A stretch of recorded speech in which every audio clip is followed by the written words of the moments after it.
Hi everyone, welcome to Vinuta studio. ಇವತ್ತಿನ ರಂಗೋಲಿ ಟ್ಯುಟೋರಿಯಲ್ಸಲ್ಲಿ ನಾನು ಚಿಕ್ಕ ರಂಗೋಲಿ ಹೇಳ್ಕೊಡ್ತಾ ಇದ್ದೀನಿ. ದಿನ ಬೆಳಗ್ಗೆ ರಂಗೋಲಿ ಹಾಕುವಂಥದ್ದು ಮತ್ತು ಚಿಕ್ಕ ಮಕ್ಕಳಿಗೆ ಬೇಗ ಕಲಿಯುವಂಥದ್ದು, ಸಣ್ಣದಾಗಿರುವಂಥದ್ದು, ತುಂಬ ದೊಡ್ಡದೇನಲ್ಲ, ಬರೀ 7ರಿಂದ 4 ಚಿಕ್ಕಿ ರಂಗೋಲಿಗಳನ್ನ ಹೇಳ್ಕೊಡ್ತಾ ಇದ್ದೀನಿ. ನೋಡೋಣ ಹೇಗೆ ಹಾಕೋದು ಅಂತ. ಈಗ ನಾನು ಚಿಕ್ಕಿ ಇಡ್ತಾ ಇರೋದು 7ರಿಂದ 4. ಸೊ ಇದು ಮೊದಲನೇದು 7ರಿಂದ 4. ಇದು ಒಂದು ಚಿಕ್ಕ ರಂಗೋಲೆ. ಈಗ ಹೇಗೆ ಹಾಕೋದು ಅಂದರೆ, ಈಗ 7 ಚುಕ್ಕೆ ಇಟ್ಕೊಂಡಿದ್ದೀನಿ, 4 ಸಾಲು, 4 ಲೈನ್, 4 ಚುಕ್ಕೆ ಬರೋ ತನಕ. ಮಿಡಲಲ್ಲಿ ಚುಕ್ಕೆ ಇದು, ಆ ಕಡೆ 3 ಚುಕ್ಕೆ, ಈ ಕಡೆ 3 ಚುಕ್ಕೆ, ಇದು ಮಿಡಲ್ಲು. ಈಗ ನಾವೊಂದು 3 ಚುಕ್ಕೆಗೆ ಲೈನ್ ಹಾಕ್ಕೋತಾ ಇದ್ದೀನಿ. ಹೀಗೆ 3 ಚುಕ್ಕೆಗೆ ಲೈನ್ ಹಾಕ್ಕೊಳ್ಳೋದು. ಈಗ ಪದ್ಮ ಬರೆಯೋತ್ತಿಗೆ ಹೇಗೆ ಹಾಕ್ಕೋತೀವೋ ಆ ಥರ ಚುಕ್ಕೆಗೆ ಲೈನ್ ಹಾಕ್ಕೊಂಡು, ಈಗ ಹೆಂಗೆ ಬರೋದು ಅಂತಂದರೆ, ಈಗ 1 2 ಇಲ್ಲಿ ಈ ಥರ ಹಿಂಗೆ ಬರೋ ಹೊತ್ತಿಗೆ ಹಿಂಗೆ ಸರ್ಕಲ್ ಥರ ಇಲ್ಲಿಗೆ ಬಂದು ನಿಲ್ಲಿಸ್ಬೇಕು. 1 2 ಆ ಥರ. ಇಲ್ಲೂ ಅಷ್ಟೇ 1 2ನೇ ಚುಕ್ಕೆ, ಇಲ್ಲೂ ಅಷ್ಟೇ ಈ ಚುಕ್ಕೆಗೆ ಹಿಂಗೆ ಬರೋದು, ಈ ಚುಕ್ಕೆಗೆ ಹೀಗೆ ಸರ್ಕಲ್ಲಾಗಿ ಬಂದು ನಿಲ್ಲಿಸೋದು. ಹೀಗೆ ಸರ್ಕಲ್ಲಾಗಿ ಬಂದು ನಿಲ್ಲಿಸಿದ್ಮೇಲೆ ಈಗ ನಾವು ಹೇಗೆ ಹಾಕ್ತೀವಿ ಅಂತಂದರೆ, ಈ ಚುಕ್ಕೆ ಇರುತ್ತಲ್ವ, ಇಲ್ಲಿಂದ ಮೇಲೆ ಹಿಂಗೆ ತೊಗೊಂಬರೋದು, ಗೊತ್ತಾಯ್ತಾ? ಸೊ ಹಿಂಗೆ ಬಂದು ಇಲ್ಲಿಗೆ ಈ ಥರ ಮಾಡೋದು. ಇದನ್ನು ಈ ಎಂಡಿಗೆ ತೊಗೊಂಡೋಗಿ ಜಾಯಿನ್ ಮಾಡ್ತೀವಿ ಹೀಗೆ. ಮತ್ತು ಈ ಚುಕ್ಕೆನ ಒಂದು ಹಾಗೆ ಬಿಟ್ಬಿಡಬೇಕು. ಮತ್ತು ಇದನ್ನು ಮೇಲೆ ತೊಗೊಂಡು ಬಂದು ಹೀಗೆ ಇದನ್ನು ಇಲ್ಲಿಗೆ ಜಾಯಿನ್ ಮಾಡ್ತೀವಿ. ಸೊ ಅದೇ ಥರನೇ ಎಲ್ಲನೂ ಮಾಡೋಣ. ಹೀಗೆ ಇಲ್ಲಿ ಎಲ್ಲ ಕಡೆಗೂ ಒಂದೊಂದು ಚುಕ್ಕೆ ಉಳಿತಾ ಹೋಗುತ್ತೆ.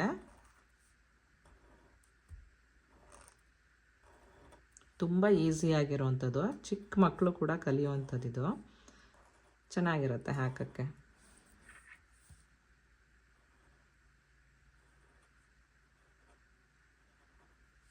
ಈ ಥರ ಬರುತ್ತೆ. ಈಗ ಎಲ್ಲ ಕಡೆಗೂ ಒಂದೊಂದು ಚುಕ್ಕೆ ಉಳಿಯುತ್ತೆ. ಇದಕ್ಕೆ ನೀವು ಬೇಕಾದ್ರೆ ಯಾವ ಥರ ಬೇಕಾದ್ರೆ ಡಿಸೈನ್ ಮಾಡ್ಕೋಬೋದು ಅಥವಾ ಡೆಕೋರೇಟ್ ಮಾಡ್ಬೋದು.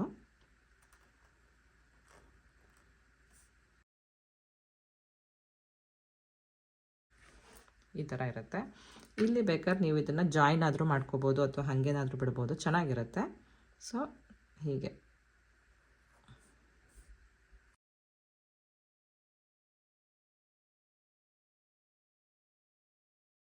ಇದು ಒಂದು ರಂಗೋಲೆ ಆಯ್ತಿದು. ಇದು 2ನೇ ರಂಗೋಲೆ. ಇದು ಕೂಡ 7ರಿಂದ 4, ಎಲ್ಲದೂ ಕೂಡ 7ರಿಂದ 4 ಇವತ್ತು. ಇದನ್ನು ಹೇಗೆ ಹಾಕೋದಂದರೆ, ಮಿಡಲ್ ಚುಕ್ಕೆ ಇದಲ್ವಾ, ಸೊ ಅದು ಇದಕ್ಕೊಂದು ಹೆಕ್ಸಾಗಾನ್ನ ಕ್ರಿಯೇಟ್ ಮಾಡೋಣ. ಮಿಡಲ್ ಚುಕ್ಕೆನ ಬಿಟ್ಬಿಟ್ಟು ಇದ್ರ ಸುತ್ತಲೂ ಕೂಡ ಒಂದು ಹೆಕ್ಸಾಗಾನ್ನ ಕ್ರಿಯೇಟ್ ಮಾಡೋಣ ಈ ಥರ. ಈಗ ಈ ಹೆಕ್ಸಾಗಾನ್ ಕ್ರಿಯೇಟ್ ಆದಮೇಲೆ ಈಗ ಹೇಗೆ ಹಾಕೋದಂದರೆ, ಒಂದು ಈ ಥರ ನೋಡಿಲಿ, ಮೇಲ್ಗಡೆಗೆ ಒಂದು ಲೈನ್ ಹಾಕೋದು. ಹೀಗೆ ಎಲ್ಲದಕ್ಕೂ ಕೂಡ ಶಾರ್ಪಾಗಿ ಒಂದು ಲೈನ್ಗಳು ಬರ್ತಾ ಹೋಗುತ್ತೆ. ಇದು ಹೀಗೆ ಎಲ್ಲದಕ್ಕೂ ಒಂದೊಂದು ಲೈನು ಹೀಗೆ.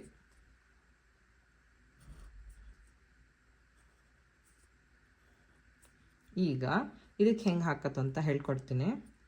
ಈಗ ಒಳಗಡೆಗೆ ಒಂದೊಂದು ಚುಕ್ಕೆಗಳು ಉಳಿದಿದೆ. ಸೊ ಅದನ್ನು ಕನೆಕ್ಟ್ ಮಾಡೋಣ ಫಸ್ಟು. ಇಲ್ಲಿ ನೋಡಿ, ಈ ಥರ ಎಲ್ಲದಕ್ಕೂ ಈ ಕನೆಕ್ಟ್ ಮಾಡ್ಕೊಂಡು ಬರೋಣ. ಹೀಗೆ ಈ ಥರ ಕನೆಕ್ಟ್ ಮಾಡೋದು ಫಸ್ಟು. ಆಮೇಲೆ ಒಂದು ಸರ್ಕಲ್ ಥರ ಮಾಡುವ. ಹೆಂಗೆ ಅಂತ ಅಂದರೆ, ಇಲ್ಲಿಂದ ಈ ಚುಕ್ಕೆ ಈ ಚುಕ್ಕೆ ಈ ಚುಕ್ಕೆಗೆ ಬರಬೇಕು, ಗೊತ್ತಾಯ್ತಾ? ಈ 3 ಚುಕ್ಕೆಗೆ ಬಂದು ಕೂತ್ಕೋಬೇಕು ಹೀಗೆ, ಉಳಿದಿರೋಂಥ 3 ಚುಕ್ಕೆಗೆ ಹೀಗೆ, ಗೊತ್ತಾಯ್ತಾ? ಈ ಥರ ಬಂದು 1 2 3 ಈ ಥರ ಚುಕ್ಕೆಗೆ ಬಂದು ಹೀಗೆ ಜಾಯಿನ್ ಮಾಡೋದು.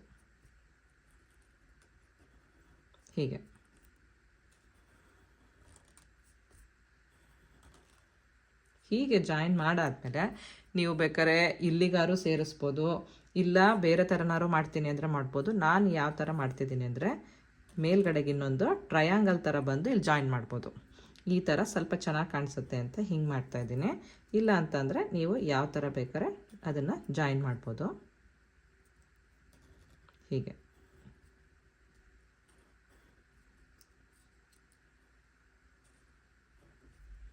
ಈ ಥರ ಜಾಯಿನ್ ಮಾಡ್ಬೋದು. ಮಿಡಲಲ್ಲಿ ಏನಾದರೂ ಒಂದು ಫ್ಲವರ್ ಏನಾದರೂ ಬರೆಯೋಣ. ಸೊ ಇದು 2ನೇ ರಂಗೋಲೆ. ಇದು 3ನೇ ರಂಗೋಲೆ. ಇದು ಕೂಡ 7ರಿಂದ 4. ಇದು ಹೇಗೆ ಅಂತಂದರೆ ಮೊದಲು ಸ್ಟಾರ್ ಹಾಕ್ಕೊಂಡ್ಬಿಡೋಣ ಮಿಡಲಲ್ಲಿ. ಈ 3 ಚುಕ್ಕೆ ಇದು ಬರುತ್ತಲ್ಲ, ಇದಕ್ಕೆ ನಾವು ಪದ್ಮ ಹಾಕ್ಕೊಳ್ಳೋ ಬದಲು ಈಗ ಸ್ಟಾರ್ ಹಾಕ್ಕೋತಾ ಇದ್ದೀನಿ. ಹೀಗೆ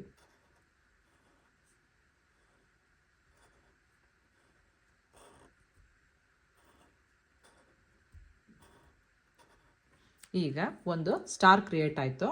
ಇದಕ್ಕಿವಾಗ ಇಲ್ಲಿಂದ ಬರುವಂಥ ಒಂದು ಚುಕ್ಕೆ, ಈ ಚುಕ್ಕೆಗಳನ್ನ ಒಂದು ತೊಗೊಂಡೋಗಿ ಮೇಲ್ಗಡೆಗೆ ಜಾಯಿನ್ ಮಾಡೋಣ ಹೀಗೆ. ಮತ್ತು ಇದಿಷ್ಟೇ ಬರುತ್ತಲ್ಲ, ಈಗ ಒಂದು ಅಸ್ಯೂಮ್ ಮಾಡ್ಕೊಳ್ಳೋಣ ಇಲ್ಲಿ ಚುಕ್ಕೆ ಇದೆ ಅಂತ. ಸೊ ಮೇಲ್ ತನಕ ತಂದು ಹೀಗೆ ಈ ಥರ ಹಾಕೋಣ. ಎಲ್ಲ ಕಡೆಗೂ ಅಷ್ಟೇ ಒಂದೊಂದು ಚುಕ್ಕೆ ಇಲ್ಲಿ ಉಳಿಯುತ್ತೆ, ಅದು ಆಮೇಲೆ ತೋರಿಸ್ತೀನಿ. ಸೊ ಇಲ್ಲೂ ಅಷ್ಟೇ. ಸೊ ಹಿಂಗೆ ಬಂದು ಈ ಚುಕ್ಕೆಗೆ ಇಲ್ಲಿ ಮೇಲ್ಗಡೆಗೆ ಬರೋದು ಹೀಗೆ. ಎಲ್ಲದಕ್ಕೂ ಆ ಥರನೇ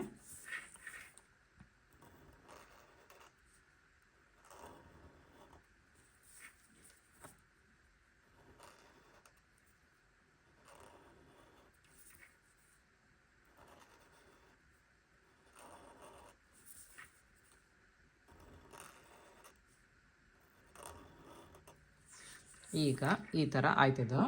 ಇದಕ್ಕಿವಾಗ ನಾವು ಯಾವ ಥರ ಬೇಕಾದ್ರೆ ಡೆಕೋರೇಷನ್ ಮಾಡ್ಬೋದು. ಇಲ್ಲಿವಾಗ ಬರೀ ಸರ್ಕಲ್ ಹಾಕಿ ಹಿಂಗೆ ಬಿಡ್ಬೋದು, ಹಿಂಗೆ ಸರ್ಕಲ್ ಹಾಕಿ ಬಿಡ್ಬೋದು, ಅಥವಾ ಮೇಲ್ ತನಕನಾದ್ರು ಹಿಂಗೆ ತರ್ಬೋದು. ನಾನು ಇದಕ್ಕೆ ಸ್ವಲ್ಪ ಈ ಥರ ಹಾಕ್ತಾಯಿದ್ದೀನಿ.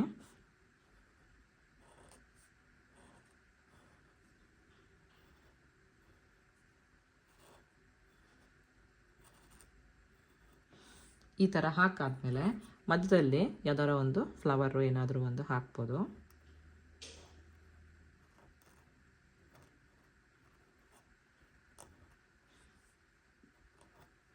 ಇದಾದಮೇಲೆ ಏನಾದರೂ ಒಂದು ಹೊರಗಡೆಗೆ ನೀವು ಎಕ್ಸ್ಟ್ರಾ ಮಾಡಬೇಕು ಅಂತಂದರೆ ನಾನು ಸುಮ್ಮನೆ ಈ ಥರ ಹೇಳ್ಕೊಡ್ತೀನಿ. ಇನ್ನೊಂದು ಸ್ವಲ್ಪ ದೊಡ್ಡದಾಗಿ ಬರಲಿ ಅನ್ನೋದಾದರೆ, ಇಲ್ಲಾಂದರೆ ಅಷ್ಟೇ ಸಾಕು ಅಂದರೆ ಅಷ್ಟೇ ಸಾಕು.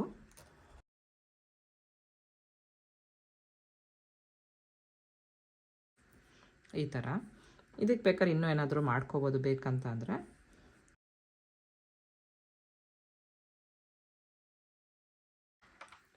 ಇನ್ನೊಂದು ಸ್ವಲ್ಪ ಇಲ್ಲೂ ಮಾಡೋದಾದರೆ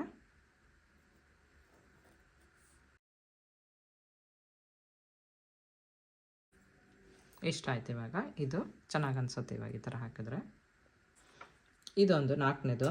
ಇದು ಕೂಡ 7ರಿಂದ 4. ಇದು ಸ್ವಲ್ಪ ಈಸಿ ಇದೆ. ಸುಮ್ಮನೆ ಪದ್ಮ ಹಾಕ್ಬಿಡೋದು ಮಿಡಲಲ್ಲಿ, ಇಲ್ಲ ಮಿಡಲ್ ಪದ್ಮ ಹಾಕಾದರೂ ಮಾಡ್ಬೋದು. ಇಲ್ಲ ಈಗ ಇನ್ನೊಂದು ಸ್ವಲ್ಪ ಡಿಫ್ರೆಂಟಾಗಿ ತೋರಿಸ್ತೀನಿ. ಇದನ್ನು ಈ ಥರ ಲೈನ್ ಹಾಕ್ಕೊಂಡ್ಬಿಡೋಣ. ಈ ಥರ ಲೈನ್ ಹಾಕ್ಕೊಂಡ್ಬಿಟ್ಟು ಎಲ್ಲದಕ್ಕೂ ಹೀಗೆ ಮೇಲ್ಗಡೆಗೆ ಹಿಂಗೆ ತೊಗೊಂಡು ಹೋಗೋದು. ಒಂದೊಂದೇ ಚುಕ್ಕಿಗೆ ಮಾಡುವ ಹಾಗೆ ಫಸ್ಟು.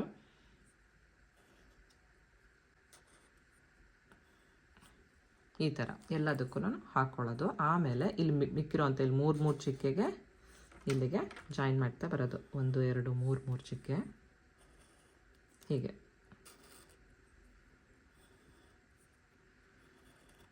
ಇದರಲ್ಲಿ ತುಂಬ ಥರ ನಾವು ಡಿಸೈನ ಸೇರಿಸ್ಬೋದು. ಆದರೆ ನಾನಿವಾಗ ಸ್ವಲ್ಪ ಡಿಫ್ರೆಂಟಾಗಿ ತೋರಿಸ್ತಾ ಇದ್ದೀನಿ. ಬರೀ ನೀವು ಈ ಥರನೇ ಮತ್ತೆ ಮಾಡಿ ಜಾಯಿನ್ ಮಾಡ್ಬೋದು. ಅದು ಒಂಥರ ನಾನು ಆಗಲೇ ತೋರಿಸಿದ್ದೀನಿ. ಸೊ ಇದನ್ನು ಏನು ಮಾಡೋದು ಅಂತಂದರೆ ಇಲ್ಲಿ ಬರೀ ಫಸ್ಟು ಇಲ್ಲಿಗೆ ಜಾಯಿನ್ ಮಾಡೋಣ. ಎಲ್ಲದಕ್ಕೂ ಹೀಗೆ ಜಾಯಿನ್ ಮಾಡಿಬಿಡೋಣ. ಹೀಗೆ ಜಾಯಿನ್ ಮಾಡಿದ್ಮೇಲೆ ಎಲ್ಲ ಹಿಂಗೆ 4 ಚುಕ್ಕೆಗಳು ಉಳಿಯುತ್ತಲ್ಲ, ಸೊ ಅದನ್ನು ಏನು ಮಾಡೋಣ, ಹೀಗೆ ಇಲ್ಲಿಗೆ ಮಾಡಿ ಹೀಗೆ ಜಾಯಿನ್ ಮಾಡೋಣ. ಸೊ ಇದೊಂಥರ ಇಲ್ಲಿಗೆ ರೆಕ್ಟ್ಯಾಂಗಲ್ಲು ಬಂದಂಗೆ ಆಗುತ್ತೆ.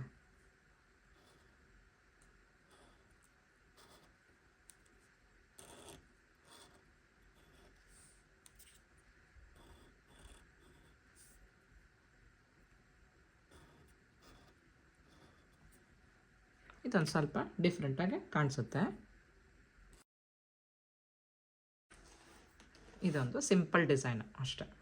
ಇವತ್ತಿನ ಎಲ್ಲ ಚಿತ್ರಗಳು, ಎಲ್ಲ ರಂಗೋಲಿನೂ ಕೂಡ ನಿಮ್ಗೆ ಇಷ್ಟ ಆಯ್ತು ಅಂತ ಅನ್ಕೋತೀನಿ. Thanks for watching. See you next week. Bye.